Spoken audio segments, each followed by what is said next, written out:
संध्या समय एक बड़ अघटन महानदी में घटी जाइछि। केन्द्रापड़ा जिला रामनगर पटु पारादीप मुसाढिया घाट को आसुथिबा यात्रीवाही डंगा ठीक कूल पहुंचवा पूर्व दुर्घटनार शिकार होइछि। डंगाटी भारसाम्य हराई ओल्टी पड़िथिबा बेले सेथिरे थिबा 50 रु ऊर्ध्व यात्री नदी को जीवन विकल डेई निजर जीवन बंचाइबारे सक्षम होइथिबा कहा जाइछि। आज संध्या समय जेतेबेले वर्षा और पवन आरंभ होइतिला सेही समय रामनगर पटु डंगाटी यात्री माननकु आनी आसुथिला, किंतु हठात पवन हेबारु डंगा को कूल आड़कू ठेली आनिथिला, जहा फଳରେ डंगा चालक डंगा को निज नियंत्रण में रखिबारे सक्षम होई पारनथिले। एही डंगा घाटरे अनेक थर दुर्घटना घटी अनेक लोकंक जीवन गलानी।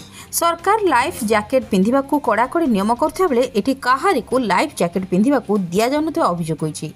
एपरिक अंधार मध्य राति 10टा पर्यंत यात्री मानक ओभरलोडिंग करा जाई बुहा जाउथिबा देखिबाक मिलिछि।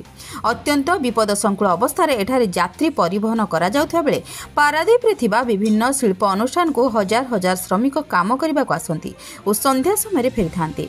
तुरंत एथिप्रति प्रशासन दृष्टि देवा जरूरी होई पड़िछि। जगतसिंहपुर संतोष मलंक रिपोर्ट, जन अधिकार लाइव।